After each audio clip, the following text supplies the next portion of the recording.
Well, I am so pleased to present Libby McNamee, my friend, Libby McNamee. She'll be teaching or presenting on the sites of Petersburg, so I'm very excited about that. And we've been to a lot of those sites, and maybe a few that we haven't. So thank you very much, Libby, for coming. Oh, thank you so much. Thank you so much for having me. It's an honor to be here, and thank you for giving me a reason to take a shower, put on a dress, and blow dry my hair. So thank you very much. Now, I live about 40 minutes away from Petersburg, and I have lived here since year 2000. And I can't tell you how many times I drove by Petersburg on 95 South on my way to North Carolina, South Carolina, and further, and I never stopped. And we hear bad things about Petersburg, that it's not safe, and you see bad things on the news. But I started to research my book, Susanna's Midnight Ride, and it was set down in the Petersburg area, and I ended up going down there quite a bit, and I fell in love with Petersburg. I absolutely love that area. It's economically challenged, but there's a wonderful community down there of people who are really trying to bring Petersburg back. And just in the time that I've been going down there, Petersburg has grown so much and improved so much, and there's so much renovation going on and appreciation of historical sites there. So it's a wonderful place to go, and when I go for the day, I feel like I've totally gotten away and I'm in a whole different world. Now, when I talk about Petersburg, I'm going to include the Tri-Cities area, and that is Petersburg, Colonial Heights, and of course Hopewell, which also includes the area called City Point that I'll talk about. And that is right where the Appomattox River meets the James. And Petersburg is actually one of the oldest cities in Virginia. It, let's see, let me go to my next slide. It was first settled in year 1613, really amazing, by this man on the right, Sir Thomas Dale. He came through doing his explorations and set up a port here. And what's also neat on this historical marker sign here is a man, Peter Francisco, was put ashore in 1765. And Peter Francisco is really a treat. He is the stuff of legends. So this is the story about Peter Francisco. In 1765, he was 5 years old, and he was put ashore at City Point and just abandoned. So he came from the Azores, which was part of Portugal back then, so he only spoke Portuguese. He said, "I'm Pedro Francisco." Couldn't speak any English at all. So there's still two theories on how he got here. He came from a very prominent family, he was very well dressed, and apparently there were a lot of political shenanigans going on, and the parents did not feel like their children were safe. So there's a story that the parents basically staged the abduction of their child to keep him safe, and that he was deposited here. And then there's another story that says that basically he was just abducted, and for some reason they left him here. But he was adopted by Patrick Henry's uncle, and went to school, and he grew into a humongous man. He was 6'8", and he weighed about 500 pounds. So this man was enormous. I mean, especially back then where people were so much smaller. I mean, he was humongous. So he served in the Revolutionary War, and he was an incredible soldier. He would keep fighting. At one point, he even had been stabbed through his stomach, and he kept fighting and killed about 10 people. And he was commended by General Washington and given all sorts of awards. And he had all kinds of amazing nicknames: the Virginia Giant, the Virginia Hercules, and he was also known as Washington's one-man army. He became friends with Lafayette one time when he was wounded, and he and Lafayette always remained friends. And when Lafayette came back to visit in 1824, he chose Peter Francisco to be his guide when he was in Virginia. And Peter Francisco also ended up becoming the Sergeant at Arms of the General Assembly later in life, and he was given a pension for all that. But there's a lot of mystery with Peter Francisco. And here we go. There's, speaking of mystery, there's Peter Francisco on his horse, and there is a statue of Peter Francisco right on the steps of the City Hall in Hopewell. So that's pretty neat. And there's other statues of him in other parts of the country, primarily in Portuguese areas. And Peter Francisco even had his own stamp in 1776. So it was really neat when I was doing my research to stumble across him, and I included him in my book. But not a lot of people know about Peter Francisco. Now this is Appomattox Manor. This is an amazing place. It was patented, they say, in 1635.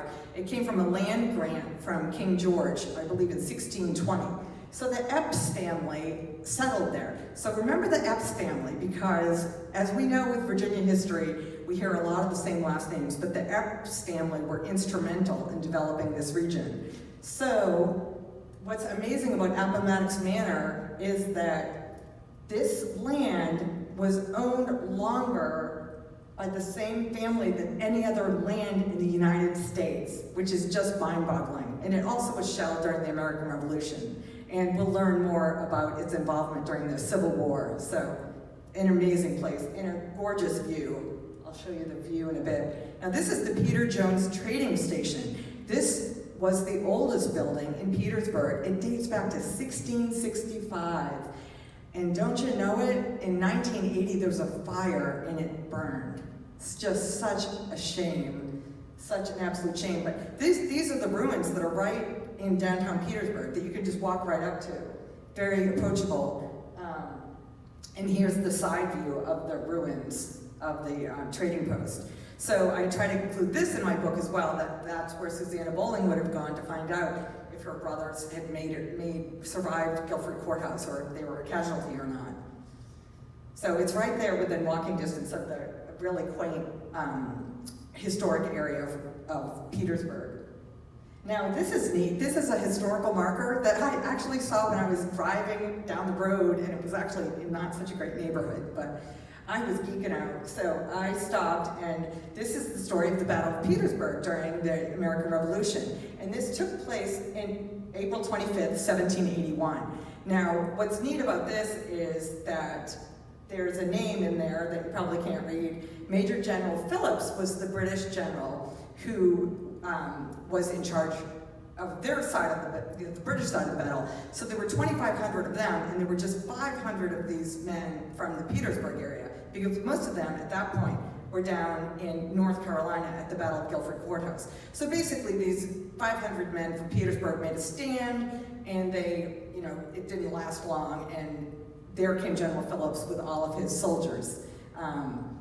But it gets more interesting. So we see here, there's another sign that I had to pull over at the side of the road, and there's Lafayette, where it says on this hill, Lafayette, on May 10th, 1781, shelled the British in Petersburg. So he was shelling from across the Appomattox River, and that's how the town Colonial Heights got its name, because Lafayette went over there so he could fire at the British from a higher vantage point and shoot down on them. So that's pretty neat.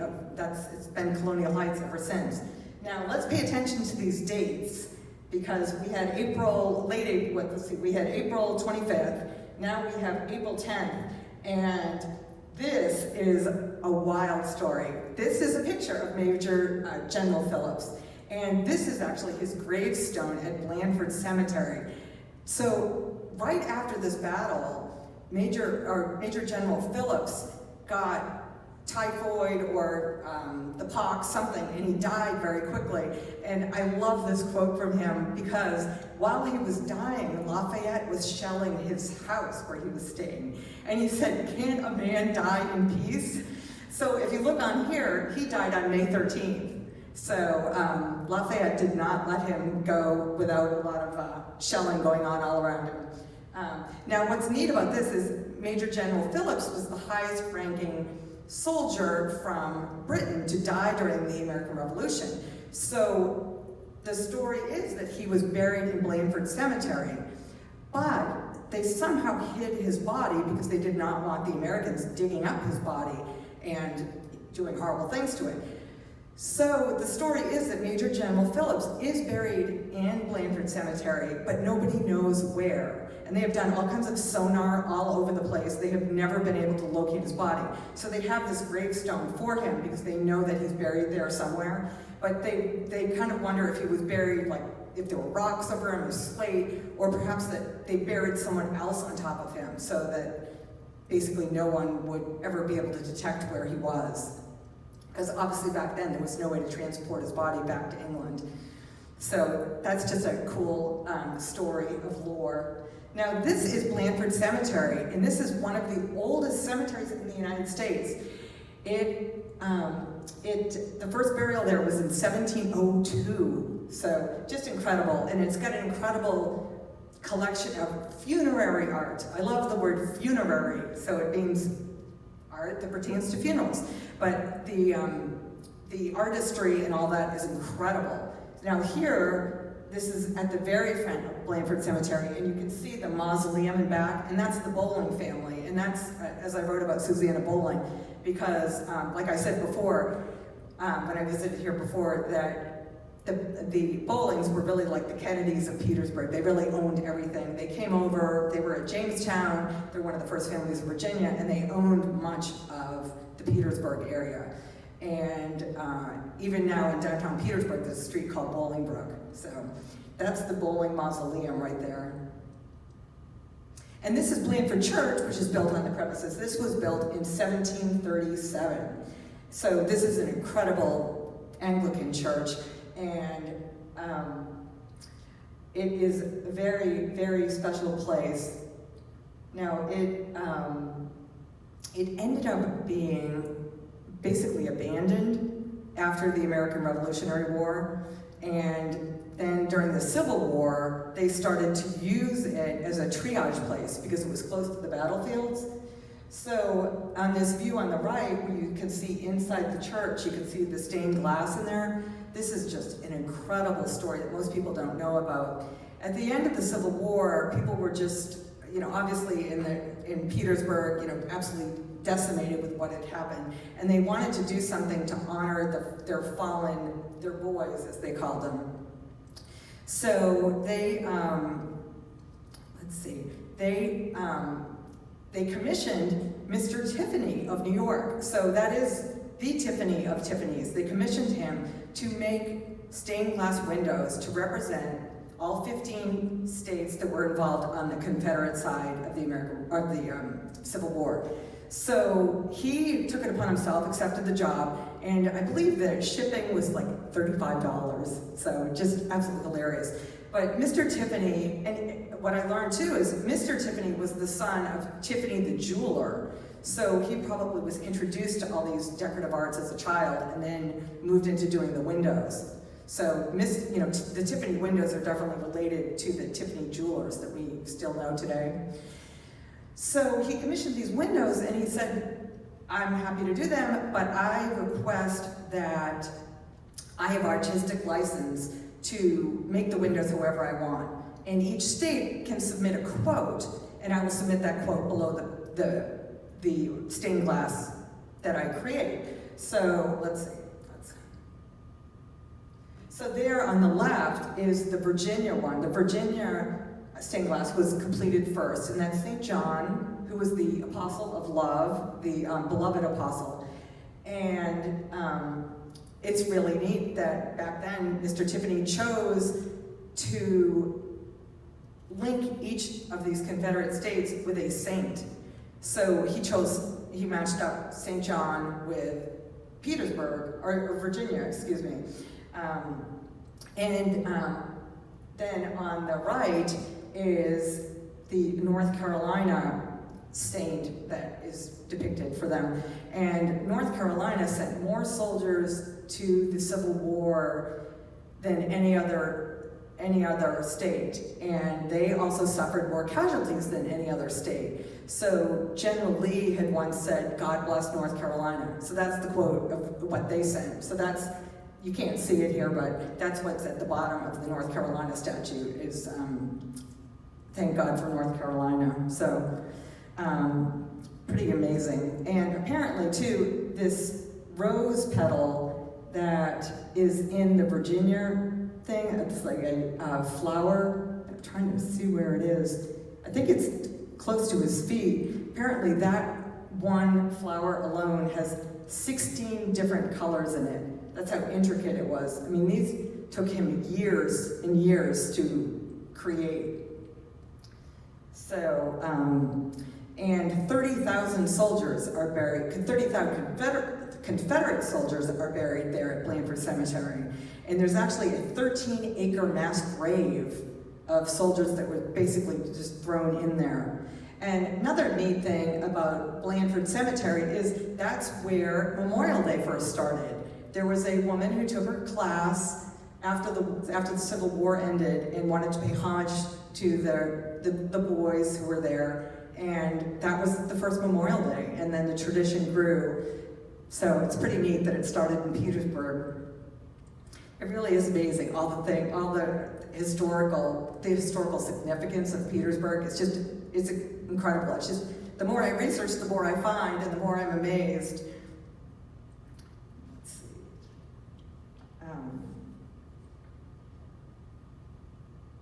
Now this is the halfway house, and this is where Susanna Bowling had made her midnight ride to in 1781.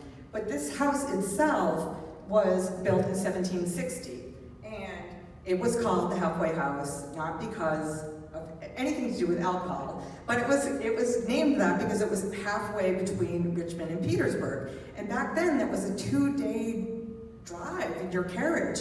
So people had to stop there overnight. If you were going anywhere if you were making that trek, basically it was way too long to do the whole Richmond to Petersburg in one day. So just amazing that now we can do it in 40 minutes.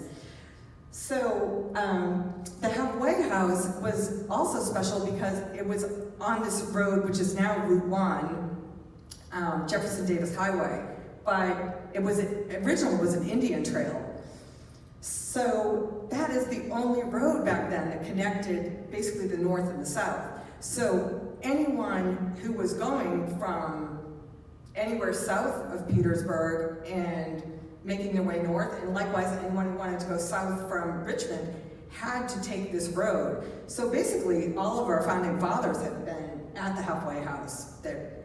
Obviously Lafayette was there, that's where Susanna Bowling found him and warned him, but George Washington, Thomas Jefferson, the list goes on and on, Grant, Lee, Civil War as well, and it was occupied during the Civil War. So it's an incredible place. And then as time went on, and there were trains and coaches running, it was also a way station there. The coach would stop and pick you up. It was a place where you could be, basically a waiting spot, and you could go in and, get yourself a pint of beer or have something to drink. And for a while there were no women allowed in the halfway house at all.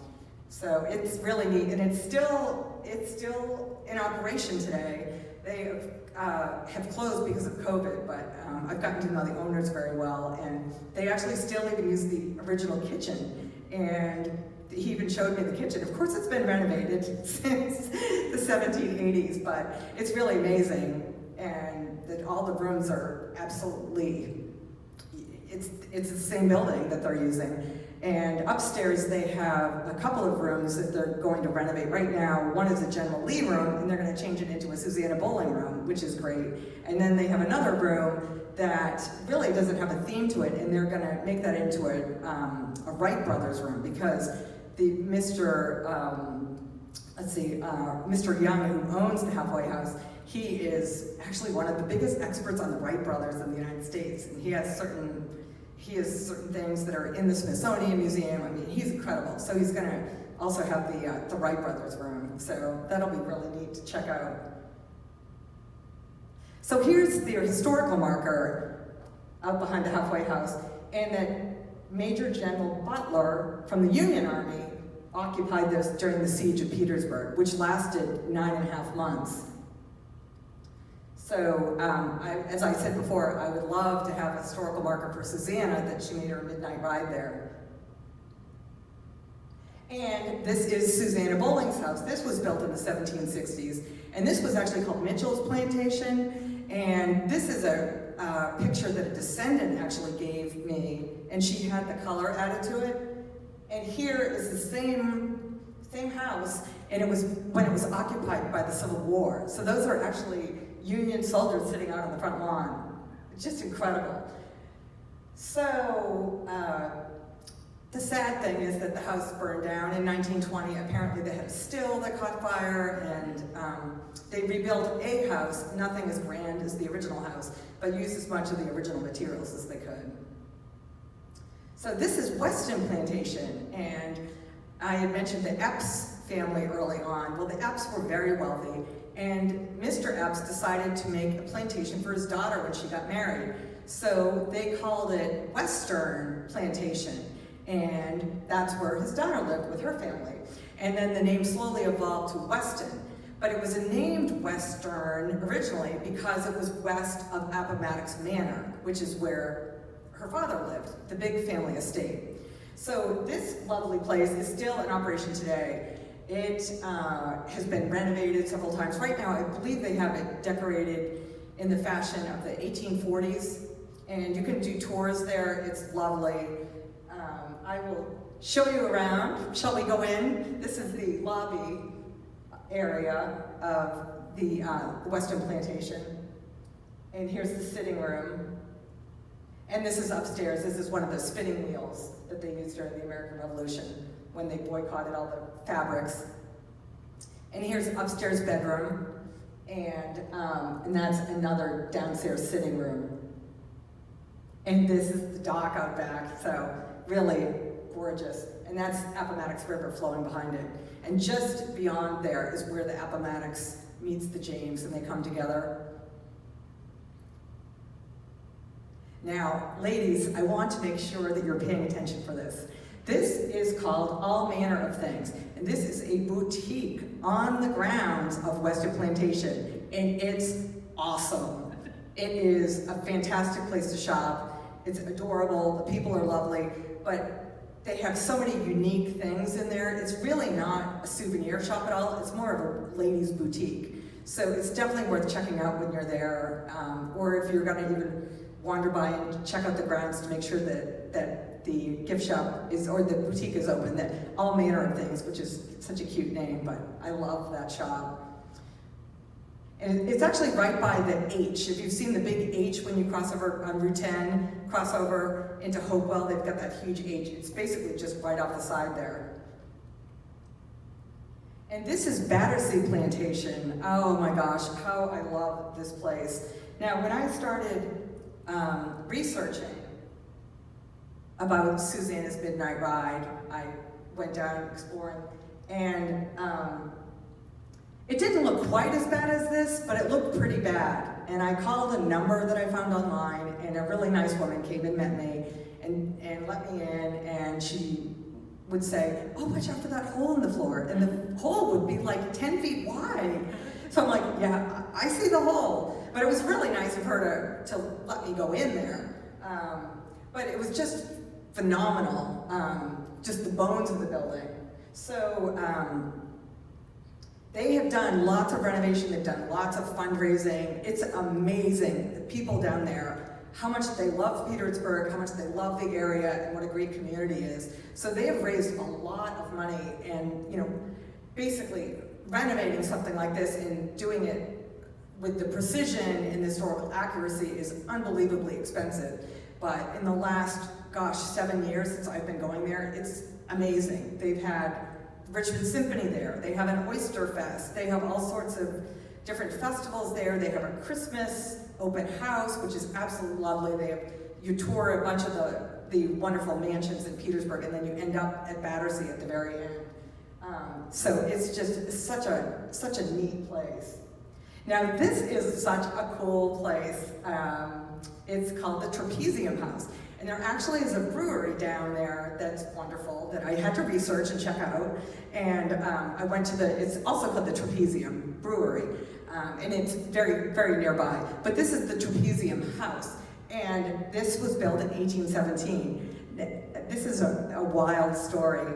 Apparently, the man who was going to build this house was told by his servant, who was from the West Indies, that it was much better to build a house that has no right angles, because ghosts can't come into your house that way. So it's hard to tell from this photograph, but this house has no right angles. The walls do not match up. They're both at a bit of an angle, and even the top, the roof is at a bit of an angle. And it used to be open for tours, but it's not anymore. But I've read that everything you go in there, there's no 90-degree angle. So the mantle, all of, every angle of where the floor, the wall meets the floor, everything, the doors, none of them are at a 90-degree angle. So hopefully there were no ghosts that showed up in this house. So hopefully it was a success. But I love these old stories. Now this is also back at Battersea. This is one of the reenactments from the battles of 1781 that we talked about, the Battle of Petersburg. So this is my son. This was a few years ago. Now he's bigger than I am and weighs more than I do. But we were back there. They have an annual reenactment every May. And then I also got to meet General Cornwallis there. And this is the lovely Center Hill Museum. This was built in 1823, and then it was remodeled again in 1848. And it was actually built by Robert Bowling, who served in the American Revolution. So I believe that is Susanna Bowling's brother. If it isn't her brother, then it's definitely her cousin who would have built this house. Now, this house may seem a bit familiar to you, and that is because it has been used to film the TV show Turn, the movie Lincoln, the movie Harriet, and Mercy Street. Mercy Street, at the very, at the beginning when you see them walking up and down the front steps, that's right here at the Center Hill Museum. So, really awesome place.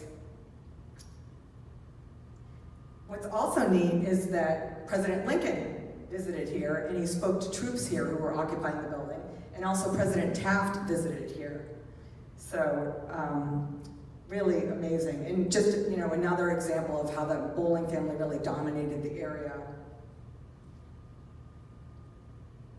Alrighty. Now this is a closer up shot of the front doors there. Usually, when you go visit, they have you go around through the base on the basement side, and they don't often open up the front doors. But it's an incredible building. So let's go inside. Here we are. This, I believe, was used in the movie Harriet.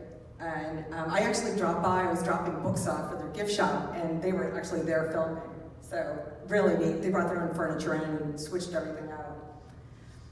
And then this is the main entryway where I gave a talk a couple of years ago.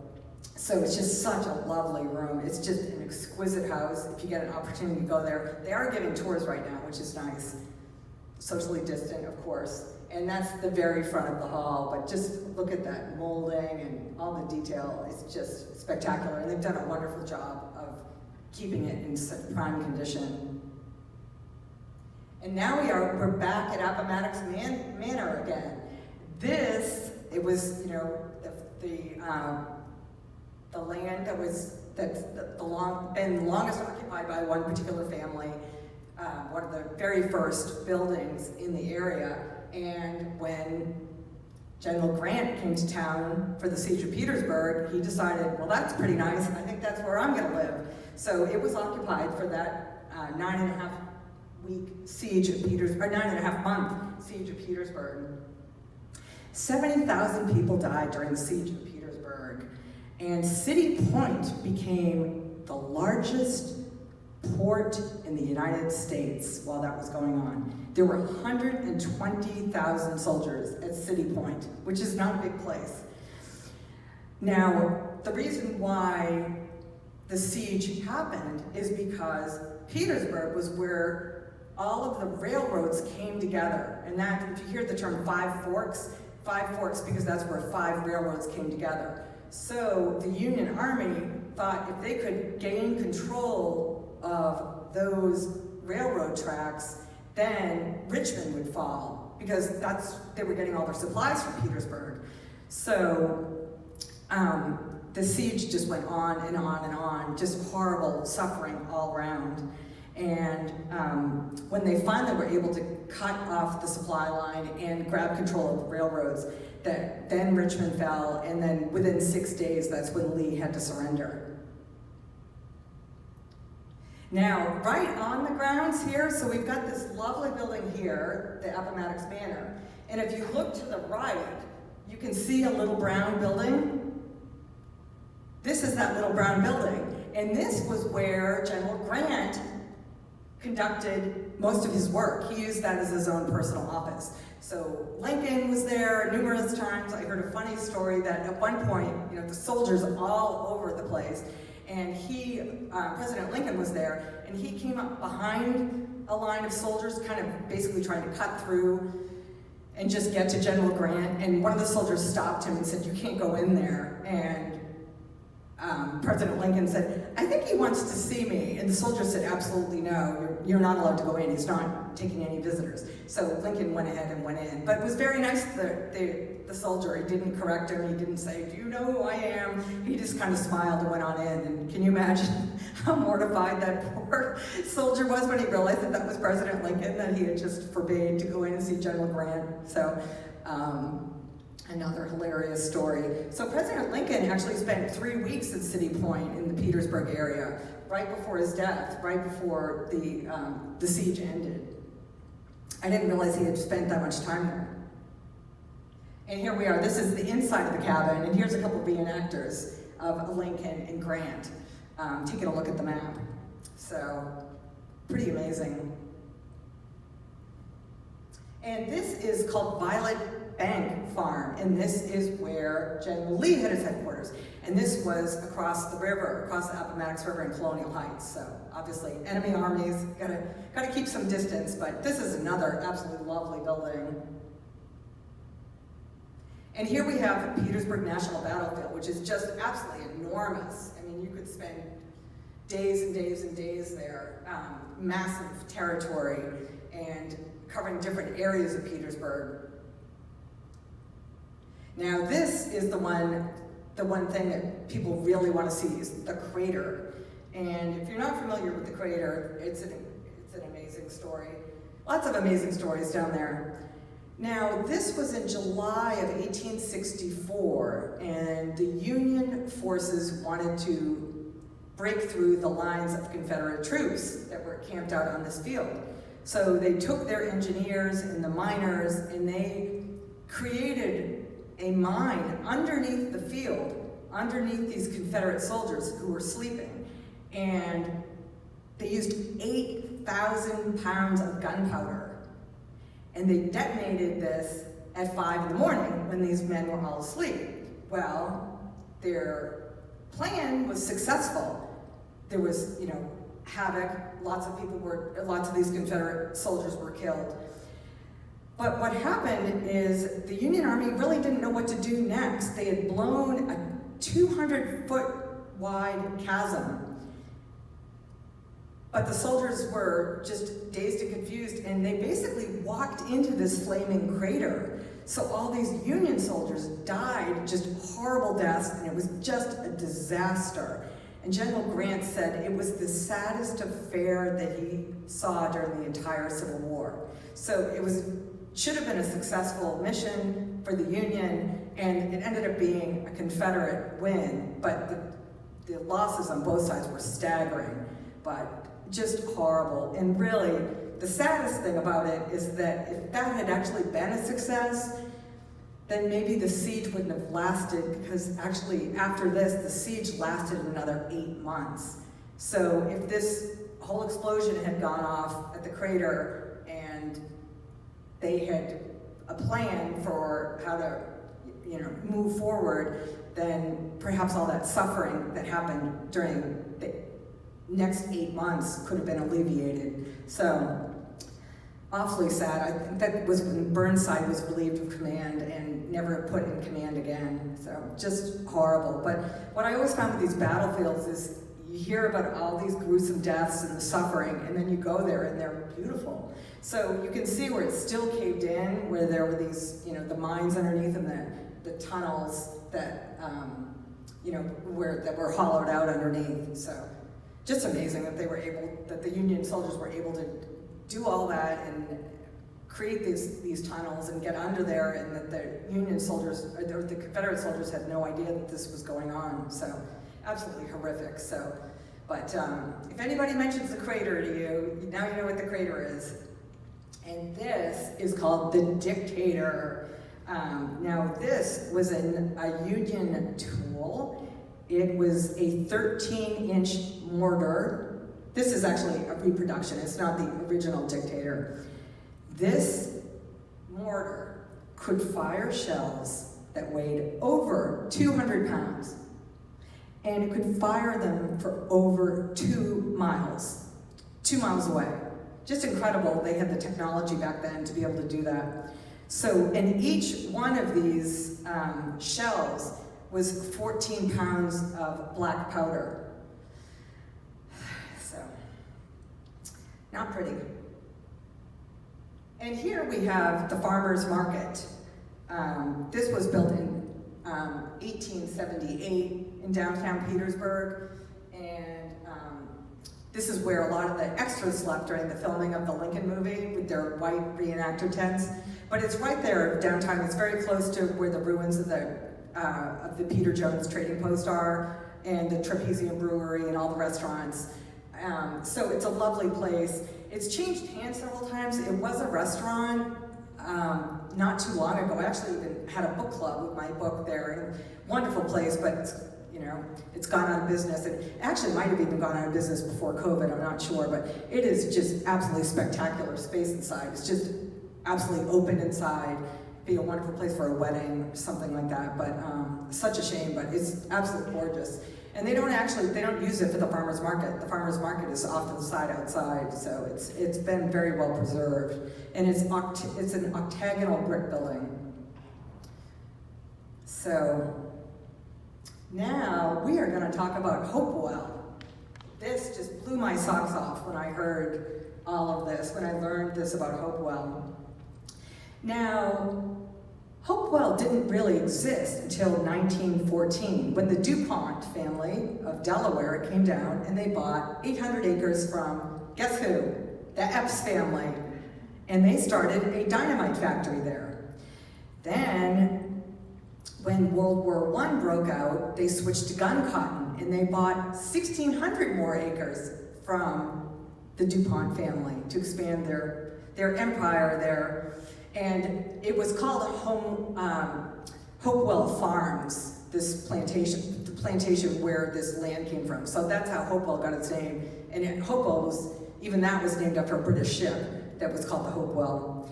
So these DuPonts knew what they were doing because they started a gun cotton factory.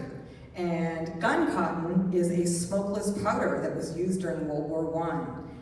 And pretty much overnight, they put up this entire town here of Hopewell. They had 30,000 employees from an area that just had a few hundred people. They had a lot of immigrants from Eastern Europe who came in, but they had 30,000 people working in their gun cotton factories, and they had 40 to 50,000 people living there with the extended family and all that. Now, these people were extremely productive. They would produce over 1 million pounds of gun cotton a day during World War I. So by the end of World War I, these factories here had produced over 1 billion pounds of gun cotton. So in Europe, it was known as Hopewell has saved Europe. That was the headline in the newspaper because that was the #1 supplier. Hopewell became the #1 port in the world during World War I. Just incredible, incredible what they did there. So this is a really neat picture. Here's a bunch of ladies working in the factory because the men were off fighting in Europe in World War I. So most of these employees were women who were working in these factories making the smokeless tobacco for Europe. So just so cool. Now at the end of World War I, the DuPont said, okay, we've had enough of this place, and they left. They had made their money and they left.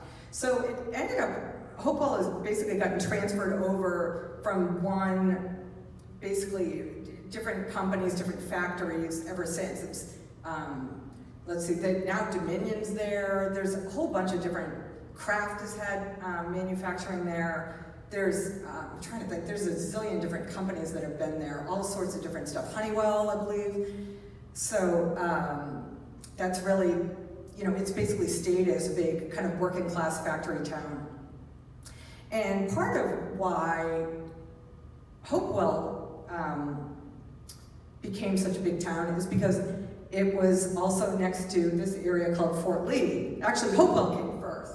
And Fort Lee, I think it was actually Hopewell, or these munitions factories that were there first at the beginning of World War I.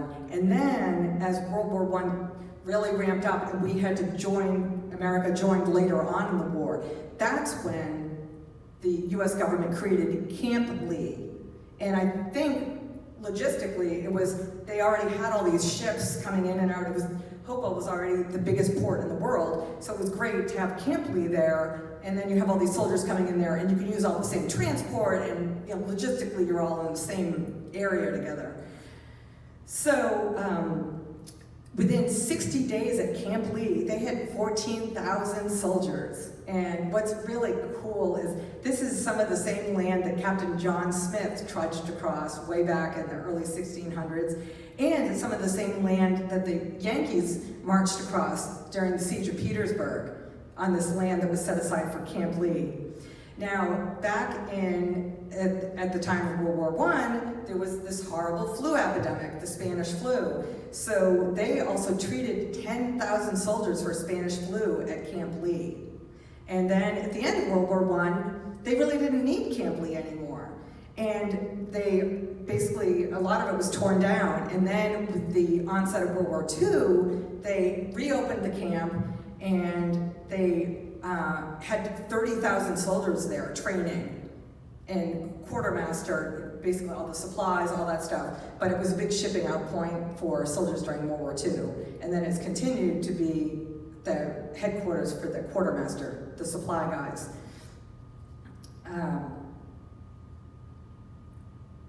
So what's neat at Fort Lee is they have several museums, and this is the Quartermaster Museum because it's the home of the quartermasters, and it's really a fantastic exhibit. They have all kinds of incredible artifacts from different wars that are there, lots of the, it's very interactive. It's just fantastic. Like these Jeeps, and they've got all kinds of stuff from World War I and World War II, but they basically start way back at the beginning of supply and work their way through. So it's well worth seeing, and the admission is free. You just walk right in. And right next door is the Fort Lee Women's Museum, which they've recently renovated, and that's fantastic. They've done a wonderful job with that, of documenting the contributions of women over the years to the U.S. Army, and I'm a veteran, so it's very nice to see that there. And these are some old photos or posters from World War I. This is my War II, or actually I think that's World War II. So it's really neat. But I actually haven't been there since they renovated it, so I'm looking forward to going back. And I just found out tonight that I'm sorry. This is a picture of some of these women's only units that were used in Iraq and Kuwait to go into these communities where the men were gone to deal with the women, that the women would find the female soldiers less threatening, and it was just made the situation much more, it just worked better, sending these female soldiers in. So that's a neat exhibit as a tribute to the women. And I also found out that there's a new ordnance museum there that I have not been to. And it is the most complete collection of weapons in the world. and it's got a lot of weapons from World War II especially, but it's got the 2-ton bomb that was used against submarine bunkers, and it's got a German railway gun. So it was actually up at Aberdeen Proving Grounds, and they moved it down to Fort Lee. So if you haven't seen it, that's definitely worth going down there. And nowadays, the post is just open. You could go in, you don't have to show any special ID. You can even go to the PX, you can eat anywhere on post. It's all open, so, and all 3 of them are free, and they have a little gift shop there as well. Now this is a map of Old Town Petersburg, and I know it's hard for you to read or see anything in detail, but when you head to Old Town Petersburg, it really is so charming. And this summer during COVID, they actually closed off the main road and they put picnic tables out so people could order from the restaurants and go eat outside. So they've got fantastic restaurants there. They've got Saucy's Barbecue. They also have Saucy's in Hopewell. They have this Trapezium Brewery that I mentioned, and they have a great coffee shop called Demolition Coffee, and it's probably the coolest coffee shop I've ever been in. I mean, it's phenomenal. And they've got, Dixie Diner that's been there forever, and they've got a Thai restaurant, they've got a Japanese restaurant. It's really coming along downtown Petersburg, so, and it's also right there on the Appomattox River. So, I highly encourage you to go check it out. Now, I don't know if we have a way of getting questions. I don't know. Okay. So if you'd like to join my newsletter, I have a newsletter, and you could just email me at libby@sagebrushpublishing.com, or you could get in touch with Georgia, or you could look on my website, libbymcnamee.com. And this is my book that'll be coming out in May on Dolly Madison and the War of 1812. So I'm releasing that on May 20th, which is Dolly's 238th birthday. So I thought that would be a fun day to release it. And here's all my other contact information, and that's Susanna's Midnight Ride on there. So let's see.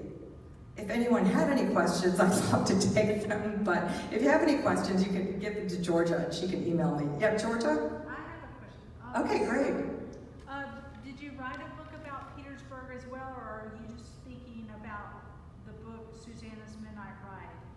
I'm just talking about Susanna's Midnight Ride, and then as I was doing the presentations on Susanna's Midnight Ride, I realized there was so much information about Petersburg and Hopewell and Colonial Heights that I would love to tell people about, but it didn't really fit. So then I've come up with this, a different talk to be able to just focus on the history down there, because so few people really know what is there. Because Petersburg really used to be such a wealthy place because of the tobacco that was produced there, and also because that's where those 5 railroad tracks would cross, the 5 forks there. So they were railroad barons who lived there. So there are these lovely mansions down there that are just, they're practically giving them away. Because they do, Petersburg does have its economic challenges. The school system is not known for being particularly good, and it does have crime and all of that. So it's really a shame. Really, the crux of the problem is that a lot of these tobacco companies were there and they pulled out in the 70s, and nobody's really gone in there again. So when Amazon was looking to find a new home, I kept thinking, wouldn't that be so cool if they moved it to Petersburg? But it's probably a vicious circle where they don't want to go into Petersburg because the schools aren't good. And the schools aren't good is because they don't have a tax base of people paying into it. So it's a lovely place though, and the people down there are just so incredibly down to earth and so friendly. Actually, this was a neat quote I found. This was on their brochure for the museums. In 1850s, a writer said of Petersburg, "There is no place in Virginia where there is more true refinement, more genial social warmth, and less of the stiff and starched pretension which sometimes follows prosperity and wealth, and is always the mark of weak and vulgar minds than in the city of Petersburg." And it's true today. You go down there and really, they are just so incredibly welcoming and so kind. Whenever I go down there, I feel like it's my second home because people are just really go out of their way to be incredibly kind. And it's a very small community, so you can really go, it's 10 minutes really between Hopewell and Petersburg and Colonial Heights are all, very interwoven communities. But I also noticed too, there is some sort of territoriality there of, Hopewell. And Hopewell also has a new Boathouse restaurant that's been there a couple of years. It's gorgeous. It is it's actually very close to Western Plantation, but it has one of the most beautiful views off the deck that I've ever seen in a restaurant ever. And it's right where the James and the Appomattox meet, so it's just water, and it's decorated so beautifully. It's basically black and white, kind of Art Deco inside. I mean, it is absolutely spectacular. So it's worth going down there and just kind of poking around, and it's really not that far away. And I hope things open up enough that people can start taking little day trips. But it's kind of neat to go somewhere like that. I mean, it's wonderful to go somewhere like Mount Vernon, but it's also neat to go somewhere like Petersburg, where you feel kind of special that you're seeing things that nobody else is seeing and that people really don't know about. So I know Center Hill is having a Christmas open house, and there's no fee this year. They're just opening it up there. Blandford Cemetery is a wonderful place just to walk around. Like I said, that the funerary art there is absolutely beautiful, and I'd love to go through and see that 13-acre mass grave. I haven't gone there. And what's amazing too about Blandford Cemetery, it's the second largest cemetery in Virginia after Arlington.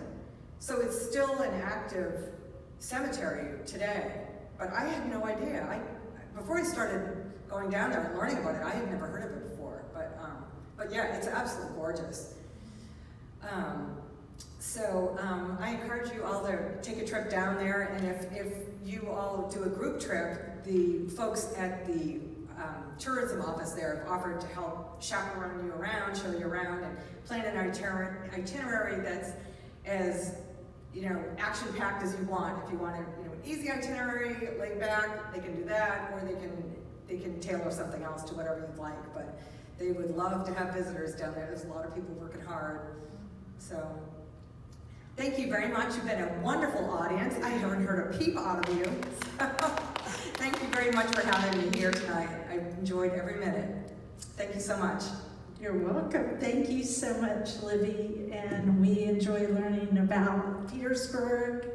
And she's right. We need to go down there as soon as we can. We know the folks at the town hall, and they're just have been wonderful to Cedarfield residents. So, but I want to thank you for coming tonight, and thank you. So I'm going to give her one more round of applause. Thank you. Standing ovation.